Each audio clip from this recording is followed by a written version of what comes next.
राम राम सीता हे राम राम राम सीता राम राम राम सीता राम राम राम सीता राम राम सीता राम राम राम सीता राम राम राम। जय सीताराम। ज्योतिष ढिंडाला YouTube channel पर आपका हार्दिक स्वागत, अभिनंदन। उपस्थित हुआ हूँ पंडित राकेश भारद्वाज। एक बहुत ही अच्छा विषय लेकर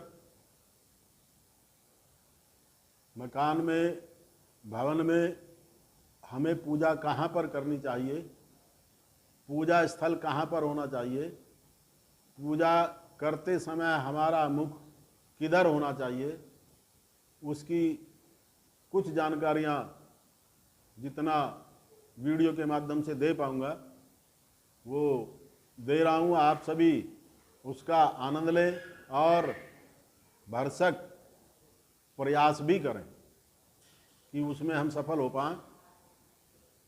हमारे मकान में, हमारे भवन में, मकान में जो पूजा घर होता है वो पूजा घर विश्व का संचालक करने वाले भगवान वहाँ पर विराजमान होते हैं और वो जगह हमारी सबसे अच्छी और सुंदर होनी चाहिए। जैसे ही आदमी, मनुष्य के शरीर में दिमाग, माइंड का जो महत्व होता है, या जो शरीर में माइंड जितना महत्वपूर्ण होता है, ऐसे ही मकान में पूजा घर भी महत्वपूर्ण होता है। और पूजा घर की जगह आप ऐसे समझ पाएंगे, ऐसे तो नहीं समझा पाएगा, कि 4 दिशाएं होती हैं, पूरब, पश्चिम, उत्तर और दक्षिण। जिनको जानकारी है वो तो समझ ही लेंगे, बाकी जिनको जानकारी कम है वो दोबारा से रिपीट करके उसको समझ लेंगे। हमारी उत्तर और पूरब के बीच में जो कोण होती है उसको ईशान, पूरब और दक्षिण के बीच वाली कोण को आग्नेय, दक्षिण और पश्चिम के बीच वाली कोण को नेर्त कोण, और उत्तर और पश्चिम के बीच वाली कोण को, दिशा को वायव्य कोण, वायव्य दिशा। इसीलिए ये 8 दिशा हो जाती हैं। 4 दिशाएं हैं, 4 उप दिशाएं हैं। और ईशान में, जहाँ पर ईशान आता है, पूरब और उत्तर के बीच में जो जगह होती है वो मुख्यतः हमारा पूजा घर होता है। पूजा घर की जगह वहाँ होती है। लेकिन हमारे फ्लैट में, मकान में ऐसी व्यवस्था नहीं बन पाती है कि हम वहाँ पर पूजा घर कर पाएँ। तो इतनी कृपा जरूर रखें कि ईशान में नहीं कर पाएँ तो पूरब में कर लें।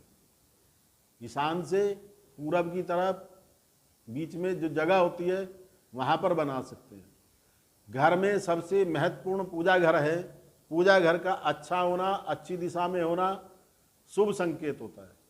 अगर हमारा पूजा घर ही खराब बना है, पूजा घर गलत दिशा में बना है, पश्चिम में बना है, दक्षिण में बना है, किसी और दिशा में बना है, तो उस पूजा का महत्व कम हो जाता है। इसलिए सबसे निवेदन है कि ईशान दिशा में बनाना है पूजा घर। और पूजा घर अपनी व्यवस्था के अनुसार, हम चलो देहात में रहते हैं, बड़ा मकान है कहीं पर, तो वहाँ हम एक छोटा कमरा बना सकते हैं पूजा घर का।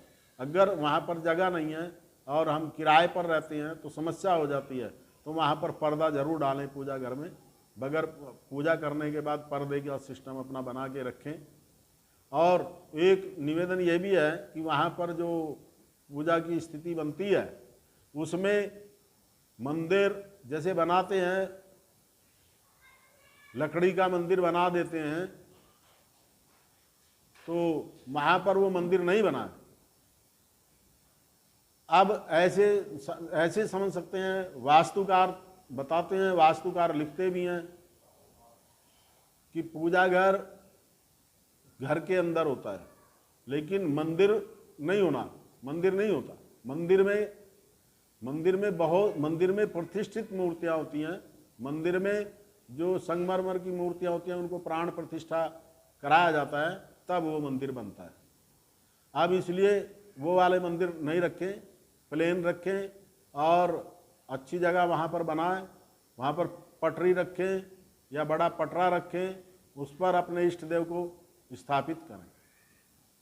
और अब वहाँ की थोड़ी स्थिति बनती है, जहाँ पर अब हमने पटरा रखा पूरब की दीवार पर, हमारा जो मुंह है पूजा करते समय वो पूरब दिशा में होना चाहिए। सीधे तरीके से नोट रखें कि हमारा मुंह पूरब दिशा में होना चाहिए। पूरब दिशा में मुंह करके पूजा करने से धन, वृद्धि, यश, कीर्ति ये हमें प्राप्त होती हैं। और जो पढ़ने वाले बच्चे हैं वो उत्तर को मुंह करके पूजा कर सकते हैं, लेकिन पूजा घर की व्यवस्था जैसी बनती है वो वहाँ पर वैसे करें। और ईशान दिशा पूजा घर की जो पटरी होती है, हम पटरी बनाएंगे, चौकी बनाएंगे, उसकी भी 4 दिशाएं बन जाएंगी। उस पटरी को रख करके आप बैठिए, बैठ के आप उसके सामने देखिए, वहाँ पर उस पटरी का जहाँ ईशान है वहाँ पर आप अपना जल कलश स्थापित करिए। और जहाँ पर आग्नेय दिशा बनती है, आग्नेय का संबंध अग्नि से होता है, वहाँ पर दीपक प्रज्वलित करिए पूजा के लिए या अपने इष्ट देव के सामने भी कर सकते हैं।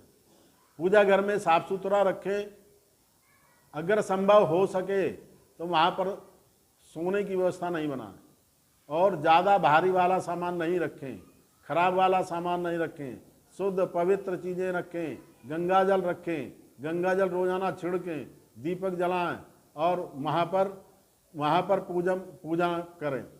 देखो इसमें सबसे ज़्यादा, जैसे हम मंदिर में जाते हैं, अधिकतर आप देखेंगे आजकल तो आधुनिक समय आ गया, लेकिन अभी भी जो पौराणिक मंदिर हमारे बने हुए हैं, तो जब हम वहाँ पर पूजा करेंगे तो हमारा मुंह पश्चिम में होता है।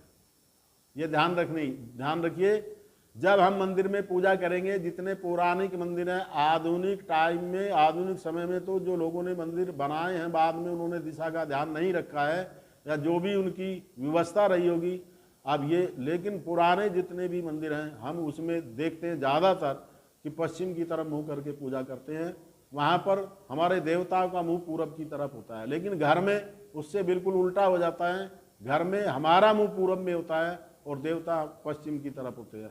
यही यहाँ के पूजा घर की व्यवस्था ऐसे ही विद्वानों ने बनाई है और ऐसा सिस्टम बना, वहीं पर पूजा घर रखें। ईशान कोण, ईशान दिशा में पूजा घर होना, ईशान कोण में पूजा अगर करेंगे तो उस घर के जो भी व्यक्ति होंगे मानसिक रूप से, मस्तिष्क से बहुत अच्छे रहेंगे। मान, सम्मान, यश, कीर्ति, धन ये सब आपको वहीं पूजा घर के से आदेश के अनुसार प्राप्त होता है।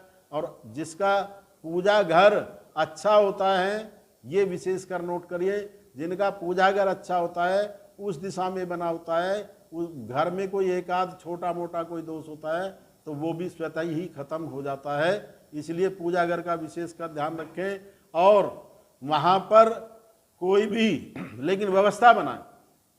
पूजा घर का अर्थ ये होता है कि भगवान वहाँ पर विराजमान हैं, तो हम चिल्ला के नहीं बोलें, हम मूर्ति पूजा के उपासक हैं तो भगवान को साक्षात माने और उसी पर अपना मंथन रखें। वहाँ सीताराम सीताराम बोलें, राधे श्याम बोलें, जो भी अपने इष्ट देव का भी भजन करते हैं वो करिए, उसमें कोई परेशानी नहीं है। लेकिन पूजा घर जिन्होंने गलत दिशा में अपना बनाया हुआ है वो विशेषकर ध्यान रखें, ये वीडियो उन्हीं के लिए समर्पित है। वो अपना पूजा घर व्यवस्था के अनुसार बना लें। जिनके पास जगह नहीं है वो ईशान वाले कमरे में बनाएं, वहाँ पर पर्दा रखें, पूजा करने के बाद पर्दा डाल दें, वहाँ पर व्यवस्था बन जाएगी।